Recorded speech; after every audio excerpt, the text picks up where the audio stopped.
Bonsoir à tous et à toutes. Bienvenue à la séance ordinaire du 6 octobre 2020. Nous allons faire l'ouverture de la séance. Nous allons avoir une nomination du greffier par intérim, M. René Tousignan. Ça va me prendre un proposeur, M. Michel Martel, appuyé par M. Mathieu Daviau. En 2.1, adoption de l'ordre du jour de la séance ordinaire du Conseil du 6 octobre 2020. Un proposeur, Mme Marie-Ève Tanguay, appuyée par Monsieur Mathieu Daviau. C'est bon. Parfait. En 3.1, approbation du procès-verbal de la séance du Conseil du 15 septembre 2020. Ça prend un proposeur, M. Martel, appuyé par Mme Gosselin. En 3.2, dépôt du procès-verbal de la réunion du Comité consultatif d'urbanisme du 16 septembre 2020. Un proposeur, Mme Vicky Langevin, appuyée par Mme Marie-Ève Tanguay. En point 5, administration générale. 5.1, dépôt, liste des embauches du mois. Marie-Ève. Donc ici, c'est la directrice générale adjointe qui fait la liste des dépôts des embauches pour le mois. Donc, il y a lieu d'embaucher pour une période du 14 septembre au 31 décembre 2020 un surveillant d'école. Donc, c'est pour un dépôt seulement. Parfait.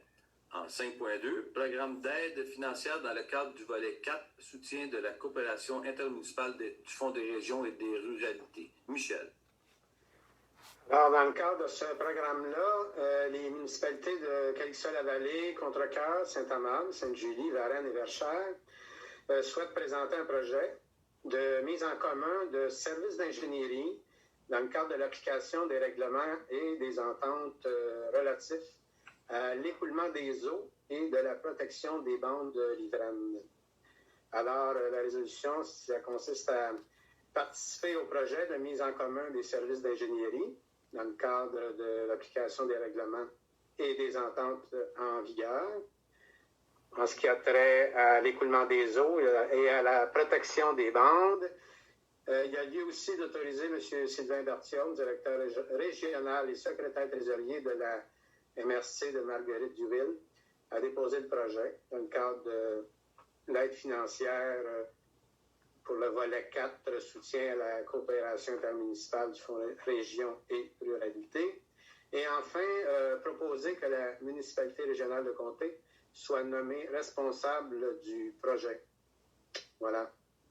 Un proposeur, M. Mathieu Daviau, appuyé par Mme France Gosselin. Passons au point 10.1. Autorisation à agir et à signer dépôt d'une demande d'aide financière au programme de soutien de la mise à niveau et de l'amélioration des sentiers et des sites de pratique d'activités de plein air. 2018 à 2021, France.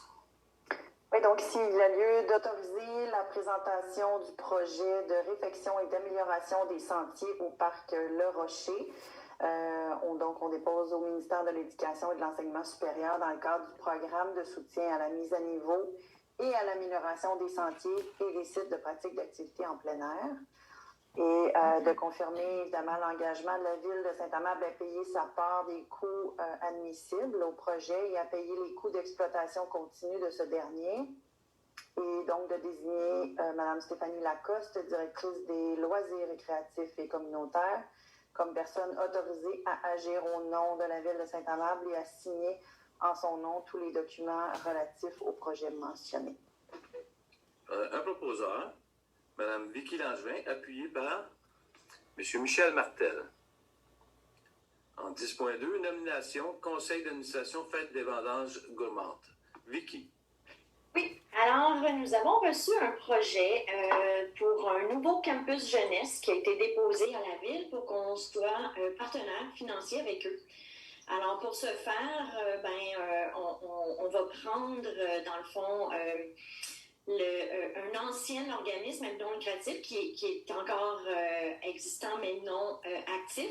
On va le changer de nom et puis on va nommer des gens pour siéger sur le CA de ce nouveau projet. Et ici, on vient nommer un élu et puis une fonctionnaire pour siéger parce que la ville va avoir 2 sièges votants. Alors, au terme du partenariat du projet Campus Jeunesse entre la ville de Saint-Amable et la Société pour l'épanouissement des jeunes de Saint-Amable, donc la Maison des jeunes, il est convenu de désigner un élu et un fonctionnaire à titre de représentant de la ville sur le conseil d'administration.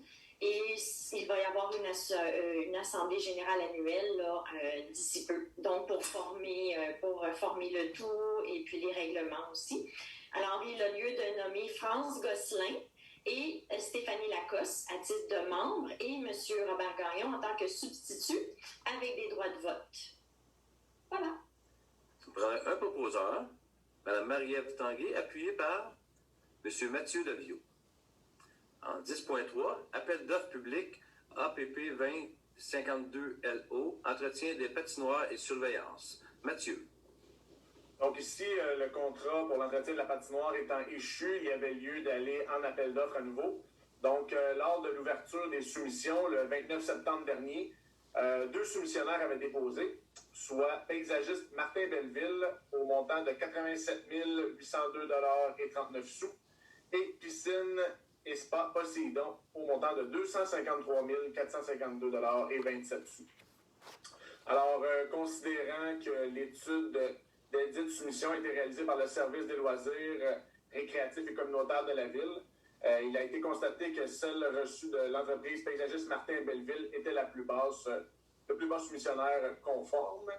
Donc, il est proposé d'adjuger le contrat pour l'entretien des patinoires et surveillance pour une période de 3 ans avec 2 années d'option, soit le contrat APP-20-05-LO à l'entreprise paysagiste Martin Belleville Incorporée, plus bas soumissionnaire conforme, le tout selon les conditions figurant au document de soumission et pour un montant de 87 802,39 $, toutes taxes comprises pour 3 ans. Excellent. Ça prend un proposeur, Mme France Gosselin, appuyée par M. Michel Martel. Au point 11.1, adjudication, appel d'offres public APP 20-028TP, déneigement pour une période de 3 ans avec 2 années d'option.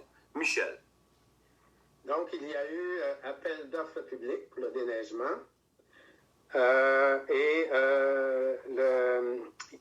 le coordonnateur des travaux publics nous indique dans son sommaire décisionnel que nous avons reçu 2 soumissions. Elles sont conformes, elles ont été analysées en détail et elles ont été validées. Et suite à cela, il y a lieu d'adjuger le contrat APP 20-028-TP intitulé Déneigement des rues, trottoirs, pistes cyclables, passages piétonniers, stationnement, ramassage de la neige pour une période de 3 ans, donc saison 2020-21, 21-22, 22-23, au plus bas soumissionnaire conforme, soit excavation ESM incorporée, pour un montant de 1 163 904,36 $, toutes taxes comprises. J'ajouterai que les soumissions indiquaient 5 années. Là, on a des prix pour 5 ans. Les 2 autres années qui vont suivre le contrat de 3 ans sont optionnels au gré de la ville. Voilà. Parfait. Ça fait un proposeur, M. Mathieu Davio, appuyé par Mme Vicky Langevin. En 11.2, demande de certificat d'autorisation au MELCC pour la mise aux normes de la station d'épuration des eaux usées et des postes de pompage PP1 et PP2. Mathieu. Oui, donc, afin de pouvoir poursuivre notre croissance, la Ville s'est engagée l'année dernière par résolution à réaliser les travaux requis afin d'assurer la capacité des étangs aérés et de 2 postes de pompage sur notre territoire. Donc, ce plan d'action engage notamment la Ville à transmettre au plus tard le 7 octobre 2020 une demande d'autorisation ministérielle pour les travaux à la station d'épuration et au pompage PP1. Alors, considérant que la Ville de Saint-Amable s'est engagée par résolution à réaliser les travaux requis afin d'assurer la capacité des étangs aérés et des postes de pompage PP1, PP2, Également, considérant que la Ville de Saint-Amand s'est engagée à transmettre une demande d'autorisation ministérielle, il est proposé de mandater la firme GBI Services d'ingénierie pour déposer la demande d'autorisation auprès du MELCC concernant la mise aux normes de la station de traitement des eaux usées et des postes de pompage PP1, PP2 et d'autoriser également le paiement par chèque d'un montant de 2 772 $ à l'ordre du ministère des Finances et de l'Économie du Québec. Un proposeur, Mme France Gosselin, appuyée par Mme Marie-Ève Tanguy. En 12.1, dépôt des états comparatifs de l'année 2020. Michel. C'est conformément à l'article 105.4 de la loi des cités et villes que la trésorière dépose les états financiers comparatifs de la ville de Saint-Amand pour l'année 2020. Essentiellement, les résultats là, de cet exercice-là, je vais les donner rapidement. Des revenus prévus, non pas prévus, qui ont été comptabilisés au 31 août 2020 sont de l'ordre de 16 479 $, non, 16 479 334 $. Et en 2019, on avait 15 601 029. Donc, il y a un écart de 878 305, soit 6 %. Au niveau des dépenses, en 2020, au 31 août, toujours, nous avons 8 580 052, non, 550 052 de revenus, de dépenses. Et en 2019, à pareille date, nous avions 8 908 226 $. Donc, il y a un écart de 358 173, soit moins 4 %. Au niveau du budget, donc le budget 2020 était de 16 817 477. Avec les réalisations prévues, les réalisations, on les a eues tantôt, 16 479 334. On prévoit 688 190 de revenus à rentrer d'ici du 31 août à la fin de l'année, soit 17 167 523. Il y a un écart de 420 029 par rapport au budget. Aux dépenses, le budget était de 17 51 614. Nous prévoyons à la fin de l'année des dépenses de 17 43 725. Donc, il y a un écart de 115 927. Lorsqu'on ajoute la conciliation des fins fiscales, on prévoit un surplus de 227 233 $ à la fin de l'année. Voilà. Parfait. C'est un dépôt. On va passer au point 12.2. Approbation et autorisation de paiement, prévision budgétaire et quote-part 2021 de la Régie intermunicipale des services animaliers de la vallée du Richelieu. Vicky. Oui, alors le conseil municipal, non, ça c'est nous. Le conseil d'administration du 18 septembre 2020 de la Régie des services animaliers a adopté son budget pour l'année 2021. Alors, ils doivent déposer à chacune des villes et nous devons avoir une résolution pour approuver ce budget-là. Donc, nous devons aussi autoriser la trésorière à émettre le chèque pour notre quote-part qui va être de 52 860. Et puis, c'est une petite différence de 1 600 $ par rapport à l'année passée. Mais les quotes-parts, c'est calculé par nombre de citoyens. Donc, c'est tout à fait normal aussi qu'on ait plus de citoyens. La quote-part augmente un petit peu, mais c'est très, très minime. Un proposeur, Mme Marie-Ève Tanguy, appuyée par M. Michel Martel. En 12.3, approbation, liste des paiements à ratifier et des comptes à payer. Michel. Alors, pour la période du 15 septembre au 5 octobre 2020, 3 listes ont été déposées. Celle des chèques à ratifier pour un montant de 630 140 et 67 sous. La liste des comptes à payer, 248 261 et 42 sous. Et finalement, les salaires, période 19 et 20, total 323 862 et 44 sous pour les salaires. Donc, il s'agit de ratifier les paiements effectués, approuver les comptes à payer qui apparaissent sur les listes et aussi autoriser la trésorière à émettre les chèques nécessaires pour effectuer le paiement des comptes à payer. Voilà. C'est un proposeur, M. Mathieu Daviau, appuyé par Mme Vicky Langevin. Au point 13, urbanisme, 13.1, demande de délégation mineure numéro 2020-021, DM, Louvacan, rue Belleville, France. Oui, donc ici, le présent projet est une version optimisée du projet initial présenté au CCU du 17 mars dernier.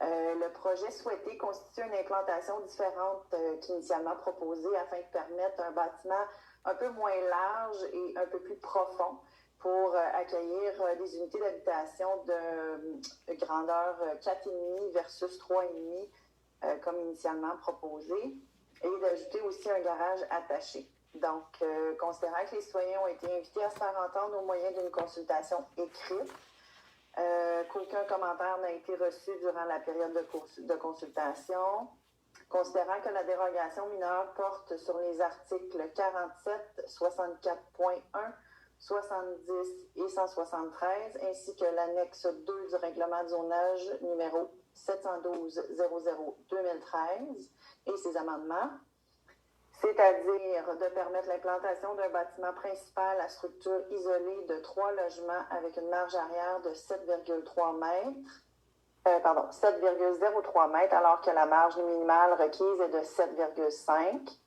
Permettre un escalier ouvert donnant accès au rez-de-chaussée avec un empiètement de 3,1 mètres dans la marge avant, alors que l'empiètement maximal autorisé est de 2,5 mètres. De permettre l'aménagement d'un aire de stationnement hors rue de 6 cases avec accès et sortie des véhicules en marche arrière sur la rue. De permettre un aménagement d'un aire de stationnement hors rue de 6 cases avec 2 cases n'étant pas accessibles en tout temps et nécessitant des déplacements de véhicules. De permettre l'aménagement de 3 accès à la propriété alors que le nombre maximal autorisé est de 2. De permettre une distance de 0,97 mètres entre 2 accès à la propriété alors que la distance minimale requise est de 5,5, considérant que la demande respecte les objectifs du plan d'urbanisme et considérant qu'un préjudice sérieux pourrait être causé au requérant si la dérogation est refusée. Finalement, considérant la recommandation favorable du CCU, il y a lieu d'accepter, tel que proposé, la demande de dérogation. Un proposeur, M. Mathieu Daviau, appuyé par Mme Marie-Ève Tanguay. En 13.2, demande de délégation mineure numéro 2020-022 DM 378 rue Edmond, France. Oui, donc ici, considérant toujours que les citoyens ont été invités à se faire entendre au moyen d'une consultation écrite et qu'aucun commentaire n'a été reçu durant la période de consultation, considérant que la dérogation mineure porte sur l'article 178 du règlement de zonage numéro 712-00-2013 et ses amendements, qu'il y a lieu de permettre la construction d'un garage détaché d'une surface de 72,61 mètres carrés, alors que la superficie maximale autorisée est de 65 mètres carrés. Il y a lieu de refuser cette demande suite à des consultations, des discussions avec le comité consultatif et la recommandation était défavorable, puisque les raisons justifiant le refus sont que malgré les raisons évoquées par le demandeur, la superficie maximale autorisée pour la construction d'un garage détaché est appréciable et que le respect de cette norme ne constitue pas un préjudice sérieux, significatif pour celui-ci, et que de récentes modifications réglementaires concernant les normes sur les garages ont été effectuées par la Ville de Saint-Amable au cours des derniers mois et que les normes présentement en vigueur sont suffisantes et équitables selon toujours le comité consultatif d'urbanisme.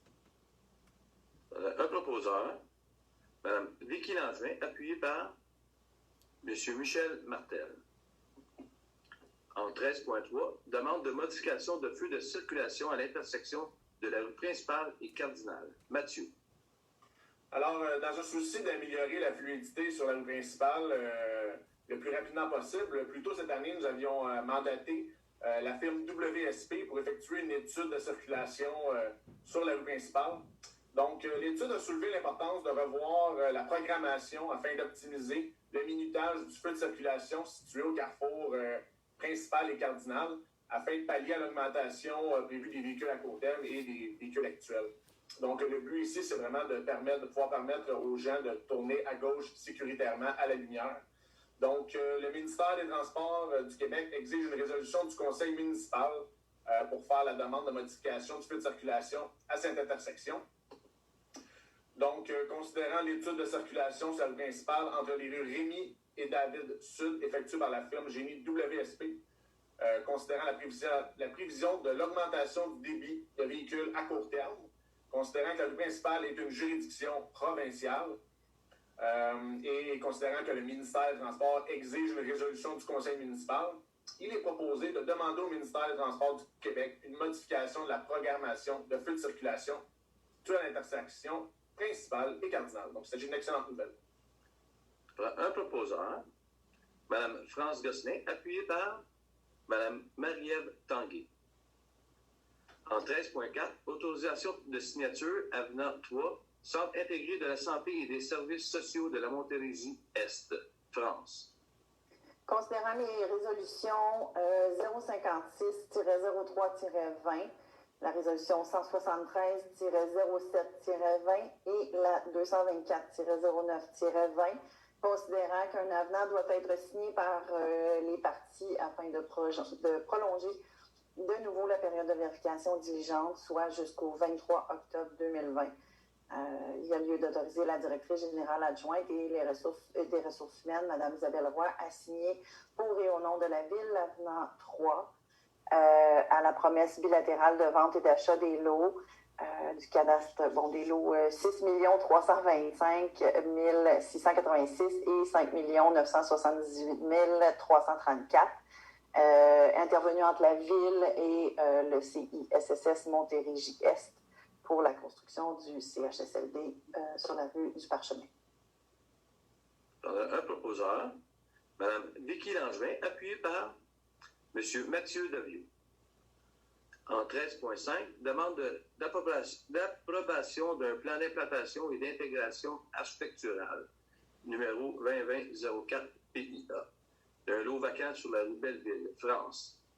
Oui, donc considérant que la demande fait référence au chapitre 5, article 23.13 à 21.16 du règlement relatif au plan d'implantation et d'intégration architecturale PIIA, numéro 704-00-2012 et ses amendements, considérant que le requérant souhaite faire approuver la demande, considérant que l'analyse s'est faite sur la base des documents déposés, donc le projet d'implantation produit par Marcel Pinault, arpenteur géomètre, le plan de construction produit par Groupe AGC, et le plan d'aménagement paysager produit par Élise Dubuc, ainsi que le plan d'élévation 3D en couleur déposé le 9 septembre 2020. Considérant que les travaux envisagés répondent de façon substantielle aux critères et objectifs de l'article, et considérant la recommandation favorable du CCU, il y a lieu d'accepter la demande d'approbation. Un proposeur, M. Michel Martel, appuyé par Mme Marie-Ève Tanguay. En 13.6, renouvellement de mandat comité consultatif d'urbanisme. Vicky. Oui, alors ici, il y a 2 membres qui font partie du comité consultatif d'urbanisme, que leur mandat vient bientôt à échéance le 31 octobre 2020. Alors, nous leur avons demandé s'ils étaient intéressés à continuer. Ils nous ont dit oui. Alors ici, nous venons les nommer pour un autre 2 ans. Donc, le renouvellement va être effectif jusqu'au 31 octobre 2022. Alors, considérant les dispositions spéciales là, relatives au comité consultatif d'urbanisme et ses règles de régie interne, donc nous devons procéder comme ça par résolution. Ça me prend un proposeur, Mme Marie-Ève Tanguay, appuyée par M. Mathieu Daviau. Après, on est rendu au point d'information. Et après, on fait la période de questions. Dans les points d'information, on peut commencer avec M. Martel. Alors, la collecte de sang aura bel et bien lieu. Elle se fera donc les 13 et 14 octobre. Donc mardi et mercredi, de 13h à 20h au pavillon multifonctionnel au 446 rue Daniel. Et il est nécessaire de prendre rendez-vous. Donc, il y a un numéro là, que vous pourrez aller chercher là, sur le site Internet de la Ville et aussi une adresse là, courriel si nécessaire. Je peux vous donner le numéro 1-800-343-7264. Et donc, la collecte de sang est organisée par Emma Québec. Et c'est fait en collaboration avec les élèves de l'école de l'Odyssée et aussi la FADOC, sous la présidence d'honneur de M. Stéphane Williams, maire de Saint-Amable. Alors, vous êtes les bienvenus. Au moins, il faut dépasser l'objectif de 130 donneurs. On compte sur vous. Merci. La grande marche du défi Pierre-Lavoie, Marie-Ève.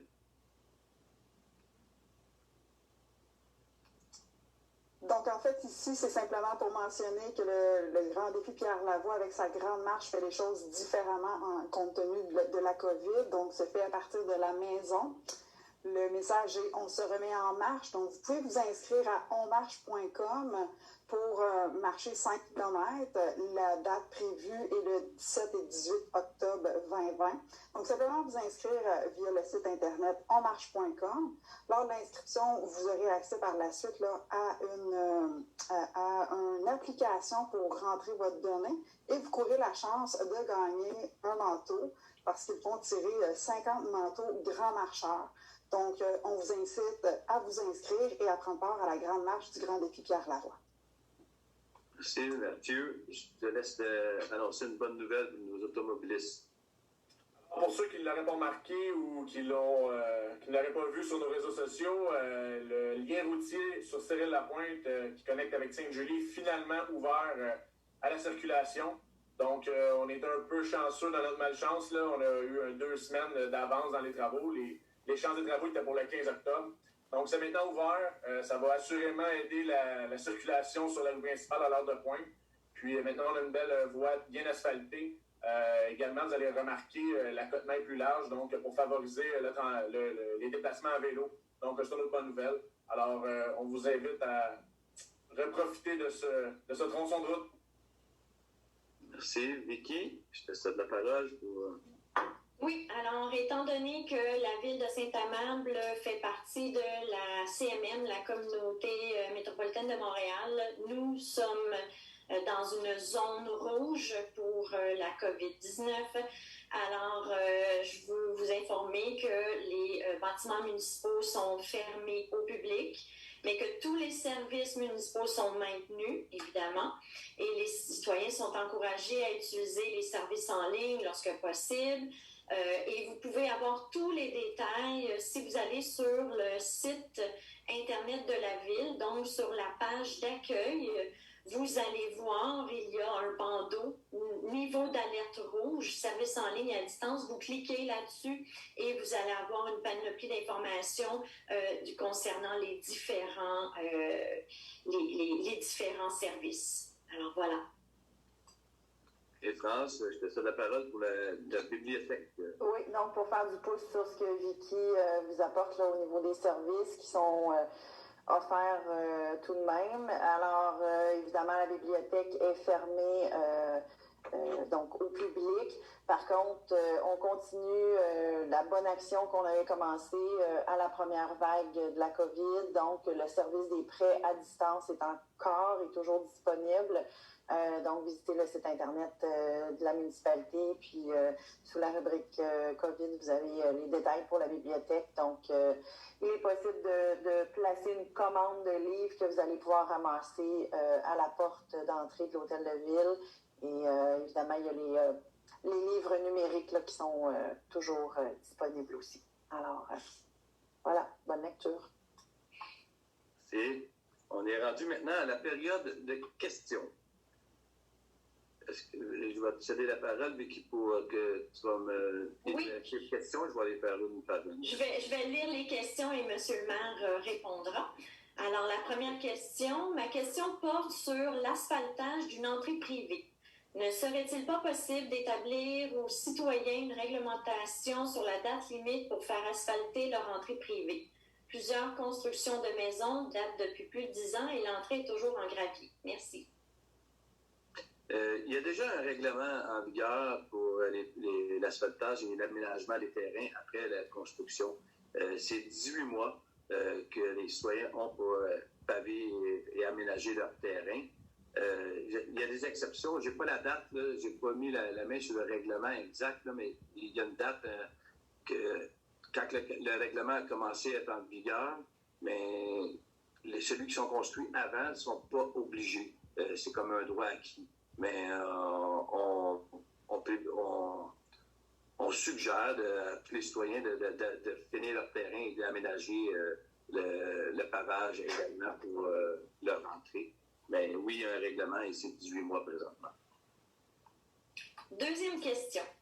Existe-t-il une réglementation à la Ville pour que les lampadaires dans les terrains privés soient fonctionnels? Si oui, prenez-vous des mesures pour faire appliquer ce règlement, car plusieurs lampadaires sont totalement non fonctionnels ou à moitié fonctionnels avec seulement une ampoule qui éclaire.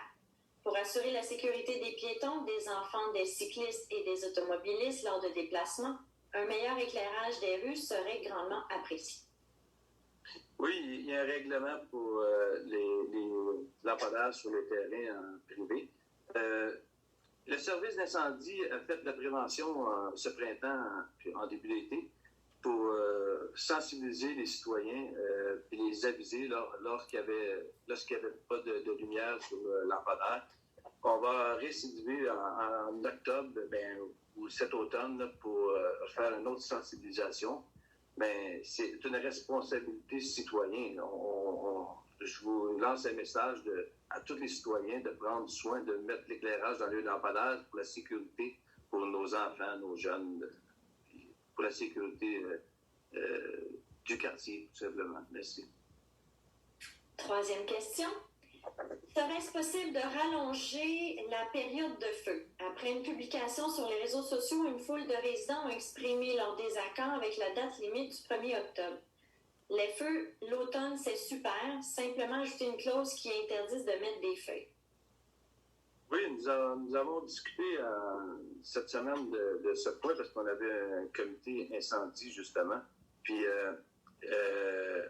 le Conseil va préconiser dès l'année prochaine d'extensionner ça jusqu'à l'Action de grâce environ. Ceci est un règlement MRC et nous avons l'obligation de respecter une politique environnementale. C'est pour ça qu'il y a une date limite. Puis je peux vous rappeler aussi qu'en même temps, il y a d'autres villes qui ne le permettent pas du tout d'avoir des feux de foyer extérieurs. Fait que nous, on aime bien garder ce règlement pour nos citoyens qui peuvent en profiter tout l'été, mais on est obligé de mettre une date limite, puis ça va être avec l'Action de grâce probablement l'année prochaine, on va l'annoncer, puis on vous souhaite une belle automne avec tout ça. Merci. Alors, prochaine question. Malgré le règlement de planter un arbre devant sa maison, je remarque qu'il manque cruellement d'arbres dans plusieurs secteurs, dont la rue principale. Est-ce possible pour la Ville de planter plus d'arbres et d'en faire la promotion afin d'avoir une ville plus verte? Et il y a une autre personne qui rajoute, moi aussi, j'aimerais que tout le monde puisse avoir un arbre devant sa maison, l'embellissement et le rafraîchissement de la température. C'est la même chose. Il y a un règlement MRC là-dessus qu'on fait respecter, mais il est rentré en vigueur, je n'ai pas la date exacte. Celui qui a été construit avant cette date-là n'ont pas l'obligation, mais tous celui qui ont construit après la date de la MRC qui a rentré ce règlement-là en vigueur, nous le faisons, la ville le fait respecter. Toute construction neuve devrait avoir un arbre en avant de sa maison. Le service d'urbanisme est avisé. Ça fait partie aussi des politiques environnementales qu'on a mis en place. On préconise d'avoir un secteur plus vert. On s'en vient avec une nouvelle politique environnementale également. On va sûrement aborder le sujet. On a planté vraiment beaucoup d'arbres au Parc Le Rocher. On est entouré de la forêt du boisier de Verchères. On est vraiment choyé sur ce côté-là. Mais oui, le conseil est d'accord avec vous d'avoir un arbre devant la maison. Ce serait apprécié sur toutes les résidences, mais le règlement ne nous permet pas en totalité. Merci. Alors, les deux prochaines questions touchent le même sujet qui est l'Internet haute vitesse. Alors, la première, où en est-on avec le projet de câbler la rue William? Et la prochaine, avoir Internet haute vitesse devrait être disponible pour tous, surtout en cette période de COVID-19. Beaucoup de personnes doivent travailler de la maison, mais certains d'entre nous payons très cher. C'est inacceptable. Il serait de mise que cela soit réglé très rapidement, genre d'ici le 13 décembre 2020. Merci de nous considérer. Je vais vous rassurer que ce ne sera pas d'ici le 13 décembre 2020, malheureusement. On ne peut pas faire de miracle, mais les 6 villes de MRC, on s'est mis ensemble. On a un programme qu'on veut avoir des subventions pour mettre l'Internet haute vitesse sur tout le territoire de la MRC Marguerite-Diouville. On travaille ensemble à atteindre ce but. La date, je ne peux pas vous dire encore, mais c'est déjà en projet. On a répertorié déjà toutes les rues qui n'avaient pas de service Internet, puis on vise à avoir la haute vitesse également éventuellement. Pour la rue William, j'ai appelé aujourd'hui sur un chargé de projet sur Vidéotron. Il y a quelqu'un d'autre qui m'a rappelé pour faire le suivi. Et de Hervé jusqu'à Dulude, ils l'ont fait cette année presque en totalité. Il y a 5 résidents de Dulude. Les 5 premières maisons de Dulude, quand on rentre vers Hervé, n'ont pas encore le service de câblage. Malheureusement, mais on travaille là-dessus, puis ça fait partie de nos objectifs avec la MRC de finaliser ce réseau-là. À cause que ça part de la rue Auger, puis le coût est trop dispendieux présentement pour Vidéotron. Et là, c'est pour ça que ça va nous prendre des subventions avec la MRC pour satisfaire ces citoyens-là. Fait qu'on travaille présentement là-dessus en espérant d'avoir un résultat le plus rapidement possible. Prochaine question. Bonjour, j'habite sur la rue Brion depuis 28 ans et on n'a toujours pas d'égout. J'aimerais bien savoir quand va-t-on les avoir, quand depuis au moins 20 ans, on nous dit l'an prochain.